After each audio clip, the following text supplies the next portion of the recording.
Hi price allot கர்த்தர் நாமத்துக்கு மகிமை உண்டாவதாக. இன்றைய வேத வசனம் ஏசாயா 14 அதிகாரம் 3 வசனம் இப்படியாக சொல்லப்போகுது.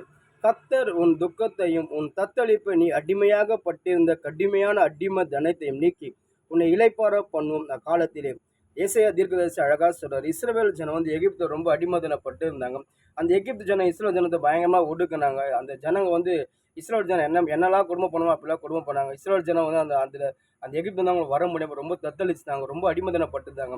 அந்த இஸ்ரவேல் ஜனம் தேவ நோக்கி விண்ணப்பம் வச்சு கர்த்தர் நோக்கி சமூகத்தில் அவங்க அழுதாங்க. அவங்களோட கூக்குரல் தேவ சமூகத்தை எட்டிச்சு. ஏசப்பா உடனே ஒரு மோசே ஒரு ஆளை உருவாக்கி அவர் மூலியமா அந்த ஜனங்களை வெளியே கொண்டு வந்து, அதாவது இஸ்ரவேல் ஜனம் எந்த இடத்துல எகிப்து அடிமதனப்பட்டுதான் அதுலேருந்து கர்த்தரை வெளியே கொண்டு வந்து அந்த இஸ்ரவேல் ஜனம் வந்து கர்த்தர் சுதந்திரம் கொடுத்து ஒரு சந்தோஷத்தை கொடுத்தாரு. இன்னைக்கு நம்மளோட வாழ்க்கையில் சரி, நம்ம எதில் நம்ம அடிமதனப்பட்டிருக்கோமோ, நம்ம எதில் தத்தளித்து கொண்டிருக்கோமோ, நிச்சயமா நீங்கள் ஒரு நாள் கவலைப்படாதீங்க. கர்த்தர் உங்களை விடுவிக்க வல்லமுள்ளா தேவனா. எப்படியாப்பட்ட இடுக்கத்தில் கர்த்தர் விடுவி ஒன்றும் நீங்கள் கர்த்தர் நம்ம கர்த்தர் மேலே விசுவாசமாக இருங்க.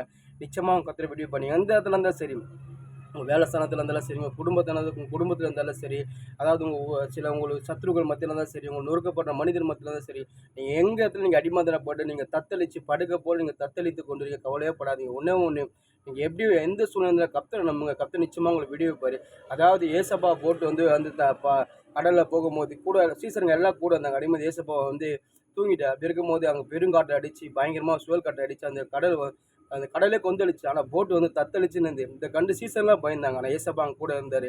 ஒரு நாள் அந்த போட்டு வந்து கவுரல, நான் ஏசப்பா அங்கே கூட இருந்தார். இன்றைக்கி உங்களோட வாழ்க்கையிலும் சரி, உங்களை தத்தளிக்கிற போட்டு உங்கள் போட்டு ஒரு நாள் உங்கள் வாழ்க்கைன்ற பயணம் போட்டு ஒரு நாள் கவரவே குறையாது. நீங்கள் எந்த இடத்துல அடிமந்தனப்பட்டிருந்தாலும் சரி கவலைப்படாதீங்க. ஒன்று ஏசப்பா நம்புங்க. நிச்சயமாக நீங்கள் எந்த இடத்துல அடிமந்தனப்பட்டு அங்கேருந்து கற்று உங்களை வெளியே கொண்டு வந்து உங்களுக்கு ஒரு சுதந்திரம் கொடுப்பாரு, உங்களுக்கு சந்தோஷத்தை கொடுப்பாரு. இஸ்ரவேல் ஜனத்துக்கு சந்தோஷத்தை கொடுத்த தேவன் நிச்சயமாக உங்களுக்கு சந்தோஷத்தை கொடுப்பாரு. அவர் பிள்ளைங்களை ஒரு ஆள் வெட்கப்படுத்த விடவே மாட்டார். நீங்கள் கர்த்தரை நம்புங்க, கர்த்தரை விசுவாசிங்க. நிச்சயமாக கர்த்தரை விடுவிப்பார். ஆமென்.